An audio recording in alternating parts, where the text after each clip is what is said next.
السلام علیکم ورحمۃ اللہ نحمدہ ونصلی علی رسولہ الکریم اما بعد فاعوذ باللہ من الشیطان الرجیم بسم اللہ الرحمن الرحیم رب اشرح لی صدری ویسر لی امری واحلل عقدۃ من لسانی یفقہوا قولی۔ آیت نمبر 28، علم ترا، کیا نہیں دیکھا آپ نے؟ اور علم ترا، ترا کو جو ہے وہ غور و فکر کے سینس میں بھی آتا ہے۔ الی الذین، طرف ان لوگوں کے، بدلو جنہوں نے بدل ڈالا، نعمت اللہ، اللہ کی نعمت کو، کفرن، کفر سے، یعنی ناشکری کر کے، ٹھیک ہے، یعنی اس کی قدر نہ کی، اس کی ناقدری کی، وَأَحَلُّوا، اور لا اتارا، قومہم، اپنی قوم کو، دار البوار، ہلاکت کے گھر میں۔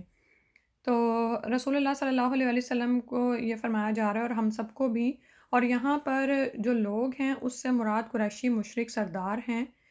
جیسے کل بھی ہم یہی بات سیکھ رہے تھے کہ اللہ سبحانہ و تعالیٰ نے حق و باطل کا یہ میدان برپا کیا تاکہ آزمائے کہ تم میں سے کون بہترین عمل کرتا ہے۔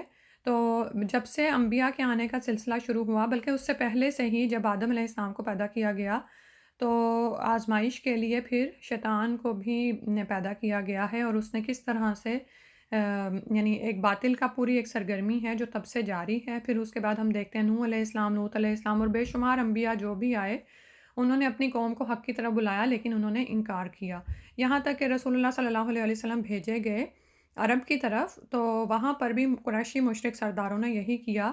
تو انہی کے لیے فرمایا جا رہا ہے الم تری الی الذین بدلوا نعمت اللہ کفرا، کہ کیا تم نے دیکھا نہیں ان لوگوں کو جنہوں نے اللہ کی نعمت کو کفر سے بدل ڈالا، یعنی انہوں نے اللہ سبحانہ و تعالیٰ کی جو نعمتیں تھیں ان کی قدر نہیں کی، ان کی ناقدری کی اور ناشکری کی اس کی، ٹھیک ہے، کفرن، انکار کیا اللہ کا بھی اور اس کی نعمتوں کا بھی۔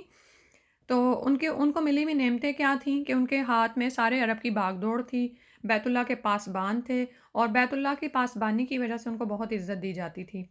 اور اللہ تعالیٰ نے پھر نہ صرف یہ کہ ان کو حصی نعمتیں عطا فرمائیں، اس کے علاوہ مانوی نعمتیں، یعنی ان کو ہدایت سے بھی سرفراز فرمایا کہ ان کو ہدایت دی لیکن انہوں نے اس ہدایت کو قبول نہیں کیا۔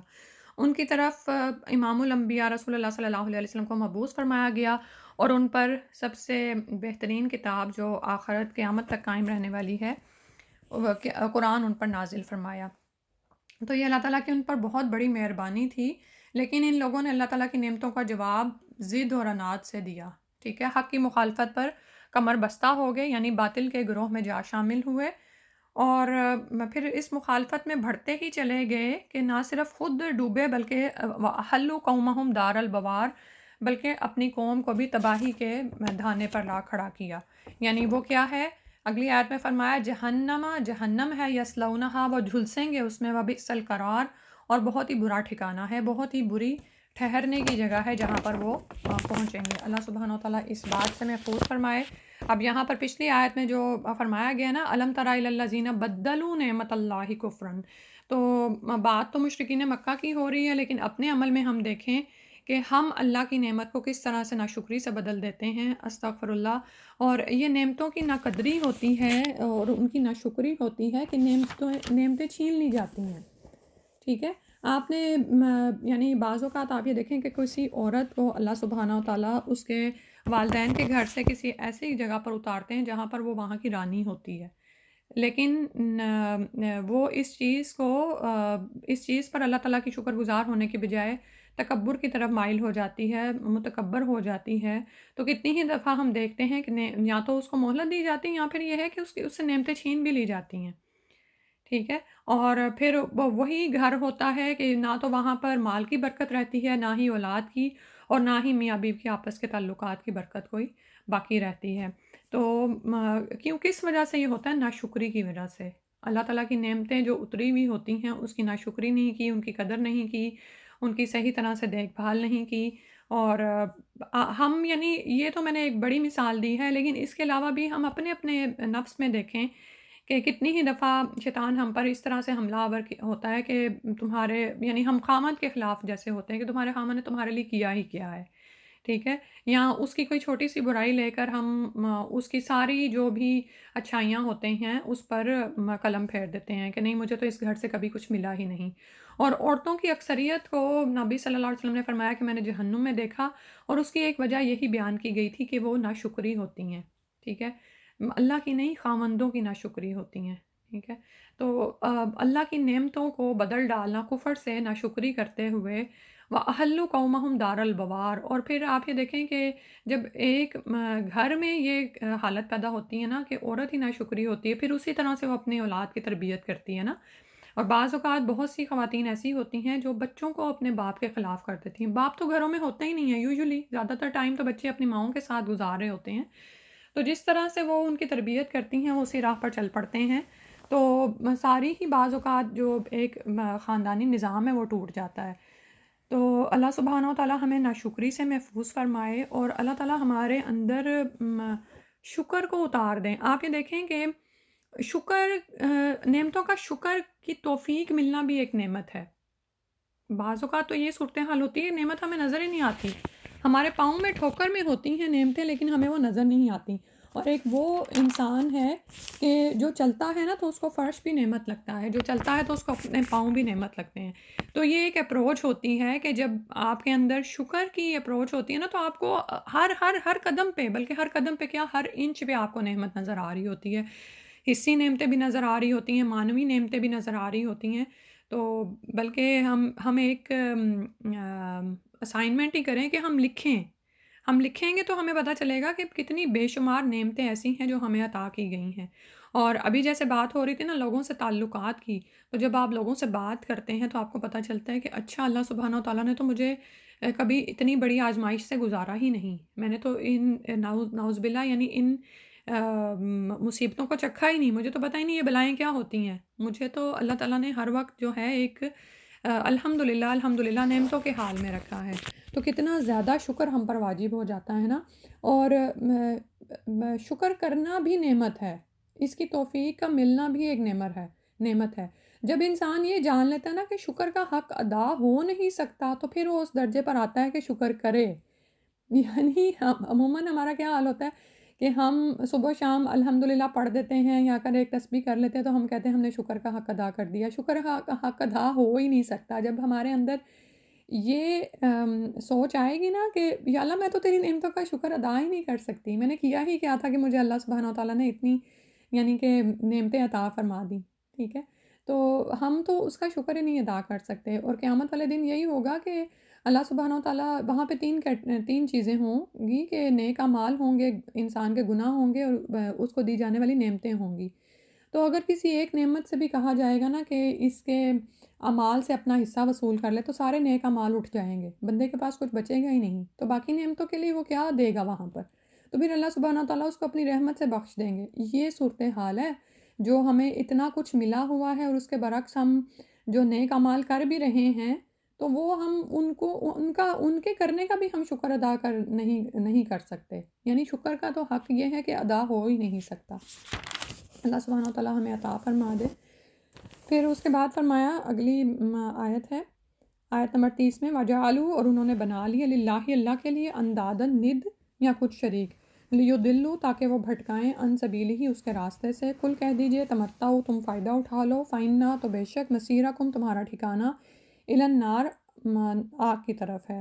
اب قریشی مشرک سرداروں کے بارے میں فرمایا جا رہا ہے کہ یہ تو اللہ تعالیٰ کی دی ہوئی ان کو نعمتیں تھیں، لیکن اس کے برعکس انہوں نے اللہ کا شکر ادا کرنے کی بجائے انہوں نے کیا کیا کہ اللہ کے ساتھ شریک ٹھہرا لیے، یعنی یہ کہ بجائے یہ کہ اللہ کی طرف جڑتے، اس کی طرف جاتے، انہوں نے اللہ کے ساتھ شریک بنا لیے تاکہ اس کے راستے سے بھٹکائیں۔ تو جب اللہ کے ساتھ شریک بنا لیے جاتے ہیں تو اصل راستے سے پھر لوگوں کو بھٹکایا جاتا ہے، نہ صرف یہ لوگ خود بہکتے ہیں بلکہ دوسروں کو بھی ساتھ میں لے جاتے ہیں، ٹھیک ہے۔ اور اب اس میں ہم یہ دیکھ سکتے ہیں کہ نعوذ باللہ بعض اوقات کیا ہوتا ہے کہ ہم جب اللہ تعالیٰ کی طرف سے ہمیں نعمتیں ملتی ہیں تو پہلے ہمیں اللہ کا اس کے شکر کا خیال نہیں آتا، ٹھیک ہے، اس چیز کو ہم نے اپنے اندر دیکھنا ہے کہ ہمارا اللہ تعالیٰ سے جڑنا کس طرح کا ہے۔ تو انہوں نے کیا کیا کہ ند ٹھہرا لی، اور وہ ہم جانتے ہیں کہ کس طرح کے بے شمار شریک انہوں نے بنائے ہوئے تھے اللہ کے ساتھ، اور ان کو وہ اللہ کے اختیارات میں شریک گردانتے تھے، ٹھیک ہے، اور لیُضِلُّوا عن سبیلہ تاکہ وہ اس کے راستے سے بھٹکائیں۔ تو انسانوں کا بھٹکنا کس وجہ سے ہوتا ہے؟ کہ وہ اللہ کے اصل راستے سے ہٹ کر اللہ کے ساتھ شریکوں میں پڑ جاتے ہیں۔ ٹھیک ہے، بات سمجھ آ رہی ہے؟ یہ بڑی امپورٹنٹ بات ہے، وَجَعَلُوا لِلَّهِ أَندَادًا لِيُضِلُّوا عَن سَبِيلِهِ۔ ٹھیک ہے، تو شرک کیا کرتا ہے کہ انسان کو اللہ کی طرف جانے والے اصل راستے سے ہٹا دیتا ہے۔ تو شرک خفی ہو یا جس طرح کا بھی ہو، اس کو ہر ممکن کوشش کرنی چاہیے کہ انسان اس کو خود اندر سے نکالنے کی کوشش کرے۔ اسی طرح عبادات کا جیسے معاملہ ہے، اس میں اگر دکھاوا یا ریاکاری آ جاتی ہے، یا بعض اوقات شرک خفی ہمارے اندر آ جاتا ہے کہ ہم عبادت بظاہر تو کر رہے ہوتے ہیں، نماز ہی پڑھ رہے ہیں، لیکن وہ کسی کو دکھانے کے لیے ہوتی ہے۔ ٹھیک ہے، تو یہ اس کو اپنے اندر بہت چیک کرنے کی ضرورت ہے۔ اور پھر یہ کہ دیا تو سب کچھ رب نے ہو، لیکن ان کو ند ٹھہرا لیا جائے کس وجہ سے؟ بھائی وہ تو مخلوق ہے، اس نے تو کچھ پیدا ہی نہیں کیا، نہ وہ اللہ کے ساتھ کسی طرح کے اختیارات میں شریک ہے، نہ انہوں نے کچھ کیا ہے۔ تو یہ تو بالکل ایسا ہے کہ جیسے ایک سیدھا راستہ ہے اور اس کے ارد گرد سائڈ راستے، یعنی انہوں نے شریک بنا لیے لیُضِلُّوا عن سبیلہ، تاکہ اللہ کے اصل راستے سے ہٹا دیں۔ تو ان کو کہا جا رہا ہے کل تمتعوا، تو تم کہہ دیجئے کہ تم فائدہ اٹھا لو۔ یعنی یہ فائدہ وہ کس چیز کا اٹھا رہے ہیں؟ یہ جو انہوں نے ند بنائے تھے نا، آپ یہ دیکھیں کہ یہ انداز جو انہوں نے بنائے تھے، یہ ان کو دنیاوی فائدے دے رہے تھے، وقتی فائدے تھے ان کے پاس بہت سارے۔ یہ چونکہ بیت اللہ کے پاسبان تھے، اور مختلف قبائل نے اپنا اپنا بت ایک مکہ میں خانہ کعبہ میں لا کر رکھا ہوا تھا، اور اس طرح سے 360 بت تھے جو کہ رسول صلی اللہ علیہ وسلم کی بعثت کے وقت وہاں پر موجود تھے۔ اور اس کے بدلے میں وہ پھر جیسے ہوتا ہے نا کہ ٹیکس لینا، ٹھیک ہے، وہ جس کا بت چاہتے تھے وہاں سے اٹھا کر باہر پھینک دیتے تھے، ان کی اپنی راجدھانی تھی۔ اور اسی طرح وہ چڑھاوے اور نظر نیازیں آتی تھیں، وہ بھی اسی لیے آتی تھیں ان کی طرف۔ اور اس کے علاوہ ان کے تجارتی سفر محفوظ تھے، حالانکہ دوسرے جو قافلے تھے وہ لوٹ مار کا شکار تھے، لیکن قریشی سرداروں کے ان کے قافلے لوٹ مار سے بچے ہوئے تھے، کیونکہ ان کے ہاتھ میں پاسبانی تھی خانہ کعبہ کی۔ ٹھیک ہے، تو یہ تمتع ہے، وقتی فائدے اٹھا لو۔ آپ یہ دیکھیں کہ یہی وہ چیزیں ہوتی ہیں جن کے پیچھے انسان اللہ سے جڑتا نہیں ہے، اس کی اصل راہ سے ہٹ جاتا ہے۔ ٹھیک ہے، اور بے شمار پھر اس کے ذہن میں اس طرح کی وہ تعویلیں ہوتی ہیں جو وہ تیار کر لیتا ہے، اور اس راہ پہ بڑھتا ہے پھر آگے، نعوذ باللہ۔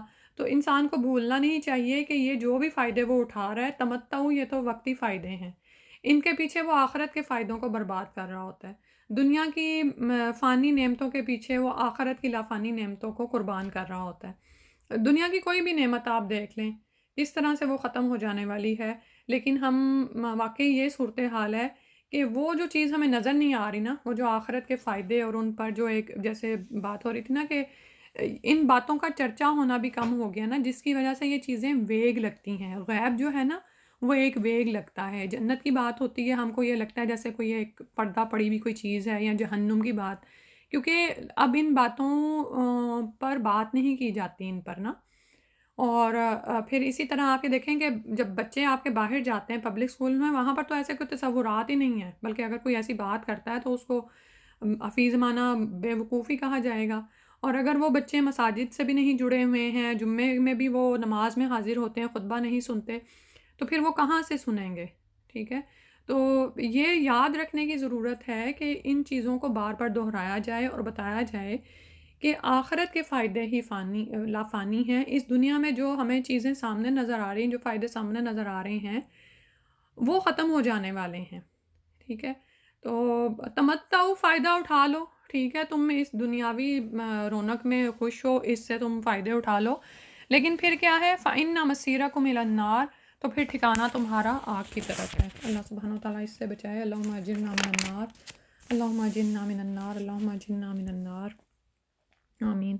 پھر فرمایا قل کہہ دیجئے لعبادی، میرے بندوں سے، الذین، وہ لوگ، آمنو، جو ایمان لائے، یقیموا الصلاۃ، کہ وہ نماز قائم کریں، وینفقوا، اور خرچ کریں، مما، اس میں سے جو رزقناہم، رزق دیا ہم نے ان کو، سرًا و علانیہ، چھپے اور ظاہر کر کے، من قبلی، اس سے پہلے کہ ان یاتیہ، کہ آ جائے، یومن، ایک ایسا دن، لا بیع، جس میں نہ تو کوئی تجارت ہے، ولا خلال، اور نہ ہی کوئی دوستی۔ تو نبی صلی اللہ علیہ وسلم سے فرمایا جا رہا ہے کہ اب ایمان لانے والوں سے آپ فرما دیں کہ وہ نماز قائم کریں، اور جو رزق اللہ سبحانہ تعالیٰ نے ان کو دیا ہے اس میں سے خرچ کریں، اور یہاں پر جو ہے دونوں عبادات کا ذکر آ گیا، ایک تو اللہ تعالیٰ کے ساتھ جو متعلق ہے کہ نماز ادا کریں اور بندوں کے حقوق کو بھی نہ بھولیں، جو اللہ تعالیٰ نے رزق عطا فرمایا اس میں سے خرچ کریں، چھپا کر بھی خرچ کریں اور اعلانیہ طور پر بھی۔ اعلانیہ طور پر کیوں کریں؟ کیونکہ ایک تو یہ کہ دوسروں کو بھی موٹیویشن ہو، اور یہ بھی کہ انسان سے بخل کا الزام دور ہو، ٹھیک ہے؟ کہ انسان عموماً کیا ہے ہمارا حال کہ ہم بخل کی طرف مائل ہوتے ہیں، ٹھیک ہے؟ تو یہاں پر جو ایمان والوں کو حکم دیا جا رہا ہے نا، اس کو انسان نہ بھولے، نماز کا قیام اور جو رزق ہم نے ان کو دیا ہے اس میں سے چھپے ظاہر خرچ کرنا۔ اور نماز کے لیے آپ یہ دیکھیں کہ نماز کو اس کے پورے شرائط کے ساتھ مکمل کرنا۔ اور آپ دیکھیں کہ شیطان کا جو بڑا حملہ ہے نا وہ نماز پر ہی ہوتا ہے، یا تو وہ نماز کی عادت نہیں بننے دیتا، یا پھر اگر لوگوں کی نماز کی عادت ہوتی بھی ہے تو اس میں ہم کتنی یعنی وہ ڈنڈی مارتے ہیں نا، بعض اوقات اس کو اس کی پوری شرائط اور ارکان کے ساتھ ادا نہیں کرتے۔ نماز کے لیے طہارت شرط ہے، طہارت میں بعض اوقات ہم سے کمی کوتاہیاں ہوتی ہیں، یا وضو میں۔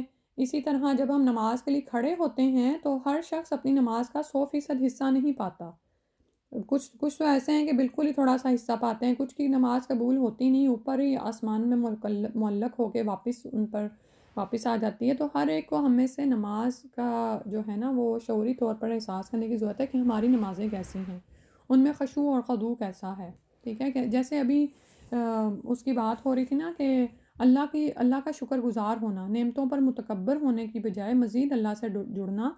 تو جب یہ جڑنا آتا ہے نا تو وہ پھر نماز میں بھی نظر آتا ہے، انسان خشوع و خضوع اس کا ظاہر ہوتا ہے، کیونکہ نماز کیا ہے؟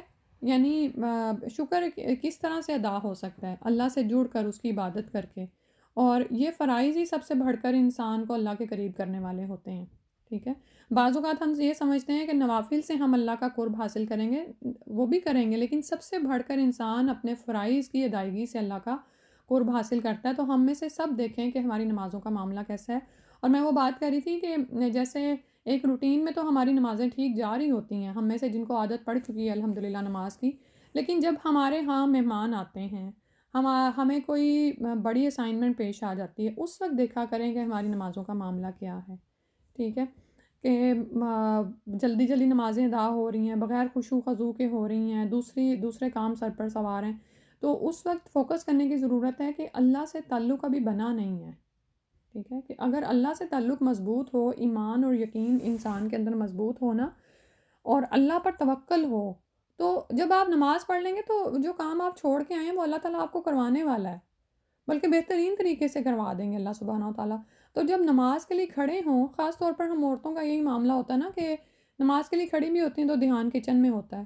اول تو یہ کہ نماز کے لیے یعنی نماز کا وقت آنے سے پہلے شعوری طور پر کوشش کریں کہ اپنے باقی سارے کام نپٹا لیں جو آپ کو نماز میں تنگ کرتے ہیں۔ اس کے لیے ہو سکتا ہے آپ کو چھٹیوں میں بھی اپنی نیند کو قربان کرنا پڑے، ہوتا ہے نا کہ باقی سب سو رہے ہیں اور آپ جاگ گئے ہیں، آپ نے قربانی دی ہے۔ کیوں قربانی دی ہے؟ کیونکہ آپ چاہتی ہیں کہ میں ظہر سے پہلے ایک ٹپیکل ٹارگٹ تک پہنچ جاؤں کہ جس کے بعد میں اپنی نماز ادا کروں تو مجھے کوئی یہ خیال نہ آئے کہ میں نے فلاں کو ناشتہ نہیں ابھی بنایا تھا، ابھی فلاں کا یہ رہ گیا تھا، ابھی فلاں کا یہ رہ گیا تھا، ٹھیک ہے؟ تو خاص طور پر ایسے حالات میں جب ہم پر کوئی ایمرجنسی سچویشن ہوتی ہے تو اس میں دیکھا کریں کہ ہماری نمازوں کا کیا معاملہ ہوتا ہے۔ اور یہ نمازیں ہی ہیں دراصل جو ہمیں راہ راست پر رکھنے والی ہیں، جو پیچھے بتایا نا ان سبیلی ہی، اس کے راستے سے بھٹکاتے ہیں۔ تو اللہ سے جڑنا بار بار ہو، باقی کام بھی چلیں اور یہ بھی۔ اور دوسرا یہ کہ انسان ابھی جو آ رہا تھا نا کل تمتعوا، دنیا میں فائدے اٹھا لو، اس فائدے، اس دنیا کی محبت کو اپنے اندر سے نکالنے کے لیے ينفقوا مما رزقناہم، خرچ کرو اس میں سے جو ہم نے رزق دیا ہے ان کو، وہ خرچ کریں، ٹھیک ہے؟ تو دنیا کی محبت انسان اپنے دل سے نکالنے کی ہر ممکن کوشش کرتا رہے، ٹھیک ہے؟ یہ ہماری ضرورت ہے لیکن یہ ضرورت تک ہی رہے۔ رسول صلی اللہ علیہ وسلم کا کیا حال تھا کہ زہد اختیار کیے ہوئے تھے، ٹھیک ہے؟ اور ہم زیادہ سے زیادہ اس بات سے بچیں کہ یعنی ایک حد تک تو ظاہر ہے دنیا میں ہم پڑے ہوئے ہیں، لیکن آگے سے آگے سوچنا اور اسراف اور اسی میں انسان پڑا رہے، اس سے انسان نکلے۔ اور جب انسان کو پتہ ہوگا نا کہ میرے مال میں حصہ ہے، اب یہاں پر یہ بات نہیں ہو رہی کہ اپنی زکوٰۃ ادا کرو، یہ بھی آپ یہ دیکھیں چھپے اعلانیہ خرچ کرو، خرچ کرنے کی بات ہو رہی ہے، اور یہ خرچ کرنا اپنی ذات پر بھی ہو سکتا ہے، اپنے ارد گرد والوں پر، اور اس سے بڑھ کر اپنے ارد گرد جو بھی ضرورت مند ہیں ان پر خرچ کرنا۔ اور خرچ کرنے سے کیا ہوتا ہے کہ جب آپ اپنے مال نکالتے ہیں نا اپنے، یعنی اللہ نے ہی جو دیا ہوا ہے انسان کو، تو اس سے اس مال کی محبت بھی کم ہوتی ہے کہ یہ تو آنی جانی چیز ہے، آج میرے پاس ہے کل چلی جائے گی، اور جس رب نے مجھے دیا ہے وہ اور بھی دے گا، اور یہ ہم نے کیوں کرنا ہے؟ من قبل ان یاتیہ یوم لا بیع فیہ ولا خلال، کہ قیامت کا دن آ جائے جس میں نہ تو کوئی تجارت ہے اور نہ ہی کوئی دوستی ہے۔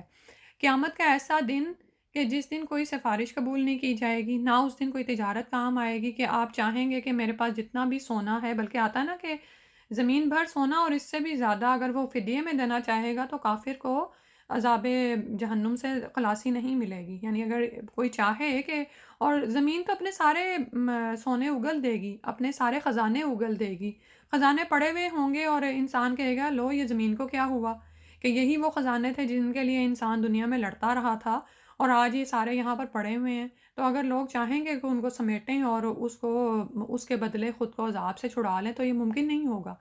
یہ سب کچھ اسی دنیا میں ہی ہونا ہے، یہ اپنے ہاتھ سے ہم اسی دنیا میں دے جائیں، یا پھر انسان کہتا رہتا ہے میرا مال، اور جب مرنے لگتا ہے تو پھر جب اس کو موت نظر آ جاتی ہے تو وہ کہتا ہے یہ فلاں کو دے دو، فلاں کو دے دو، حالانکہ وہ تو فلاں کا ہو ہی چکتا ہے، ٹھیک ہے؟ تو صحت کی حالت میں مال سے محبت کرتے ہوئے اور اس بات کی امید کرتے ہوئے کہ میں اس مال کو تجارت میں لگاؤں گا اور میرے پاس اتنی قابلیت اور صلاحیت اور ہمت طاقت ہے، اس حال میں انسان مال خرچ کرے۔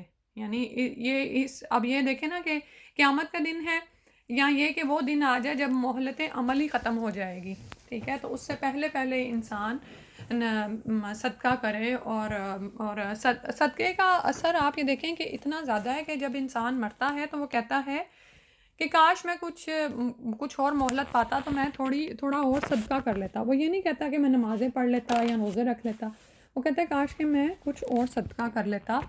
وہ کیوں کہتا ہے؟ کیونکہ وہ صدقے کا وہاں پر اثر دیکھتا ہے، ٹھیک ہے؟ تو یہ انسان کرے اس دن کی تنگی سے بچنے کے لیے جس دن نہ تو کوئی تجارت ہے اور نہ ہی کوئی دوستی کسی کی کام آئے گی۔ پھر اس کے بعد فرمایا، اب یہاں سے اللہ سبحانہ تعالیٰ اس آیت اور اس کے بعد 2 آیتوں میں اپنے احسانات کا ذکر کر رہے ہیں کہ جن کے بغیر زندگی ممکن نہیں ہے زمین پر۔ فرمایا اللہ الذی، اللہ تو وہ ذات ہے۔ اب یہاں پر آپ پھر کمپیریزن بھی کر سکتے ہیں کہ مشرکین مکہ نے تو اللہ کے ساتھ ند ٹھہرا لیے تھے، تو ان ند نے کیا کیا ہے؟ جبکہ اللہ سبحانہ تعالیٰ تو وہ ذات ہے خلق السماوات والارض، جس نے آسمانوں اور زمین کو پیدا کیا، وانزل من السماء، اور اتارا آسمان سے، مان پانی، فاخرجا پھر نکالا بھی اس کے ساتھ، من الثمراتی پھلوں میں سے، رزق لکم بطور رزق کے تمہارے، آسمانوں اور زمین کو پیدا کیا ہے، اور پھر یہ کہ ایک پورا زمین پر نظام چلانے کے لیے آسمانوں سے پانی اتارا گیا، اور پھر اس پانی کو بلا وجہ نہیں اتارا گیا اور نہ ہی اس کو ضائع کیا گیا، بلکہ اس سے ثمرات اگائی گئیں جو کہ بطور رزق تمہارے کام آتی ہیں۔ ثمرات سے مراد زمین سے نکلنے والے جو بھی انسان کو یعنی ثمر حاصل ہوتا ہے نا، وہ ثمرات کی کیٹیگری میں آتا ہے۔ تو آپ یہ دیکھیں کہ کس طرح اللہ تعالیٰ نے زمین و آسمان پیدا کیے، وَأَنزَلَ مِنَ السَّمَاءِ مَاءً، یہ پانی کا ہی نظام آپ یہ دیکھ لیں کہ زمین ہی اس کائنات میں بنے ہوئے انسان کا مسکن ہے، اور زمین و آسمان میں ہی ہواؤں کا، بادلوں کا نظام اللہ سبحانہ تعالیٰ نے جاری کیا ہے تاکہ زمین میں بارش برسے اور انسانوں اور دوسروں جانوروں کو خوراک مہیا ہو سکے اور وہ زندہ رہیں۔ اور سبحان اللہ، اب یہاں پر جو میں کہہ رہی تھی نا کہ اللہ سبحانہ تعالیٰ ہیں اور دوسری طرف مشرکین نے ند بنا لی ہے، اب ان ند کے پاس کوئی ایسی طاقت ہے کہ وہ بادلوں میں سے پانی نکالیں؟ آپ جب کبھی بھی ہوائی سفر بھی آپ کرتے ہیں، یا یہاں پر بعض اوقات ایسا ہوتا ہے کہ کسی آپ ہل اسٹیشن پہ جاتے ہیں تو وہاں پر بادلوں میں سے آپ گزر رہے ہوتے ہیں، تو کبھی ایسا ممکن ہوتا ہے کہ آپ ان بادلوں سے پانی حاصل کر لیں یا ان بادلوں کو نچوڑ لیں؟ وہی بادل ہوتے ہیں کہ جب وہ زمین پر برستے ہیں تو بعض اوقات سیلاب تک آ جاتا ہے، لیکن جب آپ ان میں سے گزر رہے ہوتے ہیں تو آپ ان سے پانی حاصل نہیں کر سکتے۔ سبحان اللہ، تو اللہ ہی ہے جو کہ آسمانوں سے پانی کو اتارتا ہے، اگر اللہ تعالیٰ نہ چاہے تو بارش نہ برسے، بادل اسی طرح منو ٹنو پانی اٹھائے آگے سے آگے گزر جائیں۔ سبحان اللہ، اگر بارش کا سلسلہ منقطع ہو جائے تو انسانوں کو نہ تو کچھ پینے کو ملے نہ کھانے کو، اور پھر اسی طرح وسخر لکم الفلکا، اور مسخر کر دیے تمہارے لیے کشتی کو، لتجریہ تاکہ وہ چلے، فی البحر سمندر میں، بھی امر ہی اس کے حکم سے، تو اللہ تعالیٰ نے ہمارے لیے مسخر کر دیا سمندر کو، ٹھیک ہے، تاکہ اس میں کشتیاں اس کے حکم سے چلیں۔ اب یہ دیکھیں کہ کشتی کی ساخت تھی، اس میں چند مخصوص طبعی قوانین سے مدد نہ لی جاتی تو انسان کبھی بھی پانی پر سفر نہیں کر سکتا تھا۔ پانی بھی طبعی قوانین کا پابند ہے۔ اور اسی طرح پھر آگے سے آگے فرمایا وَسَخَّرَ لَكُمُ الْأَنْهَارَ، اور مسخر کر دیا تمہارے لیے نہروں کو۔ اور یہ بھی اللہ تعالیٰ کے حکم کی، یہ سارا جو پانی ہے یہ پابند ہے اللہ کا۔ اور پھر انسان کو اتنی توفیق اور طاقت دی کہ وہ دریاؤں سے بڑی نہریں نکالتا ہے، پھر چھوٹی نہریں نکالتا ہے، اور یعنی پانی کو انسان کے لیے مسخر کر دیا گیا ہے۔ اور یہی وہ پانی ہے کہ جب طغیانی پر آتا تو ہم دیکھتے ہیں کہ قوم نوح ڈوب جاتی ہے، ٹھیک ہے، لیکن اسی طرح جب جبریل علیہ السلام نے قوم لوط کو ان کی بستی کو اٹھا کر نیچے دے مارا تو وہ بھی پانی میں ہی پھر چلے گئے تھے نا، پانی ان کے اوپر آ گیا تھا۔ تو یہ اللہ سبحانہ، کس نے اس کو پابند کیا ہوا ہے، کس نے مسخر کر دیا ہے انسان کے لیے؟ اللہ سبحانہ تعالیٰ نے، کہ یہی پانی ہے کہ وہ آرام سے اس میں سے بڑی بڑی چھوٹی چھوٹی نہریں نکالتا ہے۔ پھر اس کے بعد فرمایا اگلی آیت میں وَسَخَّرَ لَكُمُ الشَّمْسَ وَالْقَمَرَ، اور اس نے مسخر کر دیا تمہارے لیے سورج اور چاند کو، دائبین، لگاتار چلنے والے، مسلسل وہ کام کر رہے ہیں۔ مسخر کر دیے گئے ہیں سورج اور چاند انسانوں کے لیے، کام کاج کے لیے۔ انسان کو روشنی کی ضرورت تھی تو اللہ تعالیٰ نے سورج کو پیدا کیا ہے، اور رات کے وقت اس کو آرام کرنے کے لیے اندھیرے کی ضرورت تھی اور ہلکی سی یعنی روشنی کی، تو اس وقت چاند کو مسخر کیا گیا۔ اور پھر یہ دونوں آپ یہ دیکھیں کہ انسانوں کے لیے زندگی کا باعث ہیں کہ ابھی جو ثمرات کی بات ہو رہی تھی ان کو پکنے کے لیے حرارت کی ضرورت ہوتی ہے، اور اسی طرح آپ یہ دیکھیں کہ پھلوں میں جو رس ہے وہ چاند کی چڑھتی تاریخوں میں زیادہ ہوتا ہے۔ جب چاند زائد النور ہوتا ہے نا، یعنی جب اس کا نور زائد ہو جاتا ہے، بڑا بڑھ جاتا ہے، تو اس وقت رس تیزی سے بڑھتا ہے، ٹھیک ہے۔ اور اسی طرح سورج سے دن اور رات پیدا ہوتے ہیں، دن کام کاج کے لیے ہے، رات آرام کے لیے بنائی۔ تو ان سب کو اللہ سبحانہ و تعالیٰ نے انسانوں کے لیے مسخر کر دیا۔ اور پھر یہ کہ دائی بین، مسلسل کام کرنے والے، ان میں ذرا بھر تاخیر یا کمی یا کوتاہی واقع نہیں ہوتی۔ یعنی انسان کے لیے جو بھی تھا اس کی ضرورت کے لیے جو چیزیں چاہیے تھیں اللہ تعالیٰ نے اس کو فراہم کر دیں۔ سخر لکم اللیل والنہار، اور مسخر کر دیے تمہارے لیے رات اور دن، یعنی ایک مسلسل ایک نظام کے پابند ہو کر وہ آپ کے لیے آتے ہیں۔ رات اور دن آپس میں ایک دوسرے کے پیچھے آتے جاتے رہتے ہیں، ٹھیک ہے۔ اور اس کا بھی جو ہے نا اندازہ، جیسے ابھی نعمتوں کی بات ہو رہی تھی نا، تو جیسے میں کہی تھی نا کہ لوگوں سے ملنے جلنے سے آپ کو پتہ چلتا ہے کہ اللہ تعالیٰ نے آپ کو کتنی ہڈن نعمتیں عطا کی ہوئی ہوتی ہیں اور ہمیں ان کا اندازہ نہیں ہوتا، ہم ان کو فور گرانٹیڈ لے رہے ہوتے ہیں۔ اسی طرح رات اور دن کا معاملہ دیکھ لیں کہ زمین پر اب ہمیں پتہ چل رہا ہے کہ بہت سے ایسے خطے ہیں جہاں پر زمین پر دن اور رات ہماری طرح نہیں ہوتے، 6 مہینے رات ہے تو 6 مہینے دن ہے، اور پھر وہ ہم حیران ہوتے ہیں اچھا وہ لوگ کام کیسے کرتے ہیں۔ یا اسی طرح کچھ اور بھی پیٹرن ہیں۔ تو اللہ سبحانہ تعالیٰ کی یہ کتنی بڑی نعمت ہے۔ اور اسی طرح بیک ہوم میں آپ یہ دیکھیں کہ وہاں پر جس طرح سے دن اور رات کا نظام ہے، یعنی رات بہت زیادہ لمبی نہیں ہوتی جیسے ہمارے ہاں ہو جاتی ہے، اور اسی طرح دن بہت چھوٹا نہیں ہوتا جیسے یہاں پر ہمارے ہاں ہو جاتا ہے نا، یا وائس ورثہ بھی لے لیں، ٹھیک ہے۔ تو آپ یہ دیکھیں کہ ہمارے انہی خطوں میں پھر پیداوار کتنی زیادہ ہوتی ہے۔ 4 موسم دیے ہوئے اللہ سبحانہ تعالیٰ نے ان ملکوں میں، اور ہر موسم میں مختلف طرح کے پھل کس طرح سے اگتے ہیں۔ یہ سب نعمتیں ہیں اللہ سبحانہ تعالیٰ کی، اور یہ سب کچھ ہمارے لیے مسخر کر دیا گیا ہے۔ رات اور دن آ رہے ہیں، چل رہے ہیں، ساری زندگی کا ایک نظام چل رہا ہے۔ اور اسی پر ہم خود کو دیکھیں کہ اگر ہمارے ذمے لگا دیا جاتا تو ہم میں سے تو کچھ لوگ صبح سوئے پڑے رہ جاتے ہیں، تو سورج کو کون نکالتا، ٹھیک ہے۔ اب کبھی کبھار کیا ہوتا ہے کہ ہم رات کو اتنی گہری نیند میں چلے جائیں کہ چاند کو کون نکالتا۔ تو یعنی ہمارا تو معاملہ یہ ہے کہ ہمیں اختیار کی آزادی دی گئی ہے، تو ہم کبھی کام کرتے ہیں، کبھی نہیں کرتے۔ کبھی ہم کہتے ہیں آج ہم بیمار ہیں، آج ہم چھٹی پہ ہیں، حالانکہ چھٹی کہاں ہے مومن کو؟ مومن کی تو نماز ہی ساری عمر چلتی ہے، ہمیں تو نماز میں بھی سیٹرڈے سنڈے نہیں آتا، ٹھیک ہے۔ تو اللہ تعالیٰ نے سورج اور چاند کو مسخر کر دیا، وہ مسلسل لگے ہوئے ہیں، وہ یہ نہیں کہتے کہ آج مجھے چھٹی چاہیے، آج مجھے نیند زیادہ آ رہی ہے یا کچھ۔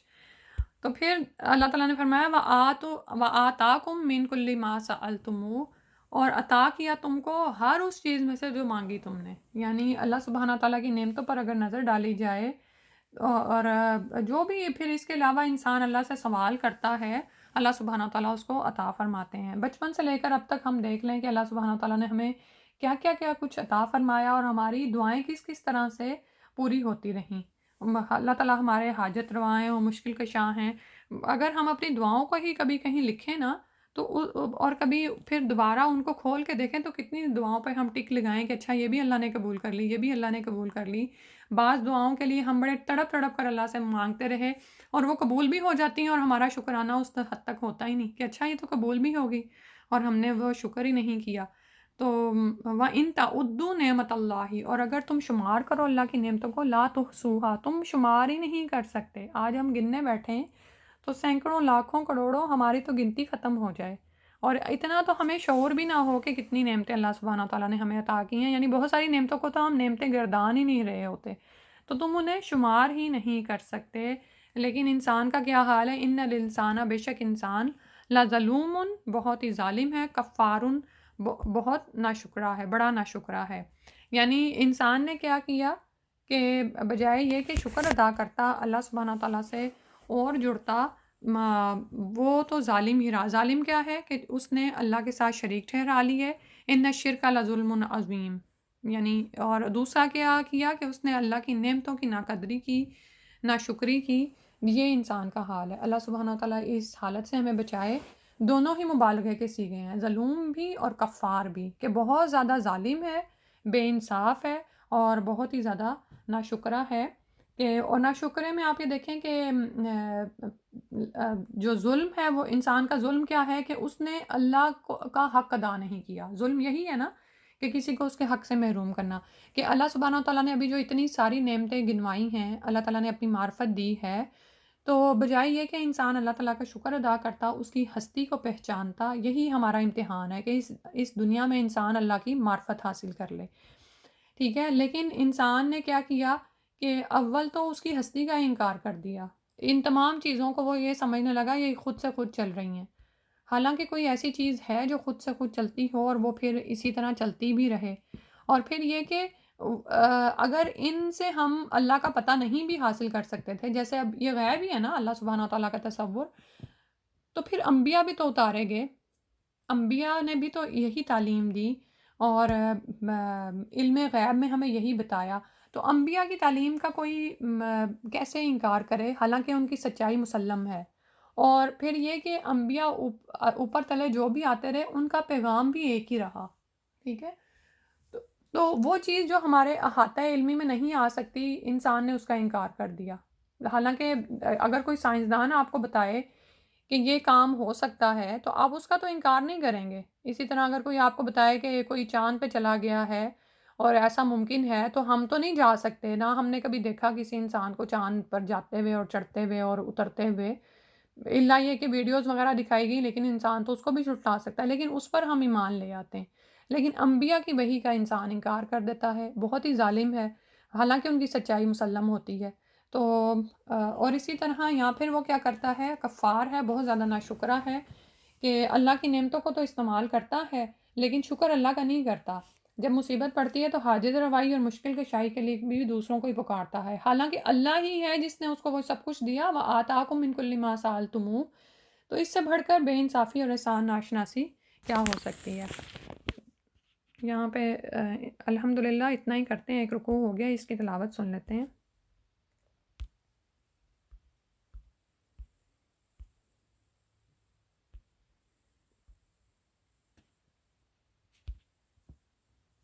بسم اللہ الرحمن الرحیم.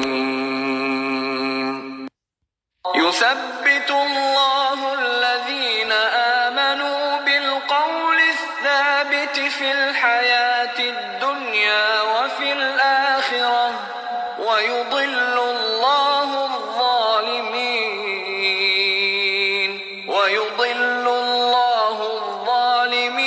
ويفعل الله ما يشاء. ألم تر إلى الذين بدلوا نعمة الله كفرا وأحلوا قومهم دار البوار جهنم يصلونها وبئس القرار وجعلوا لله أندادا ليضلوا عن سبيله قل تمتعوا فإن مصيركم إلى النار قل لعبادي الذين آمنوا يقيموا الصلاة وينفقوا مما رزقناهم سرا وعلانية من قبل أن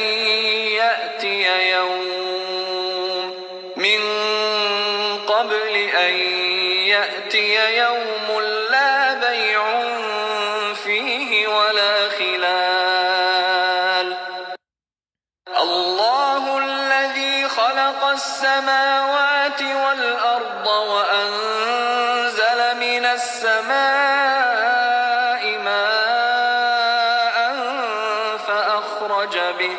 فأخرج به من الثمرات رزقا لكم وسخر لكم الفلك لتجري في البحر بأمره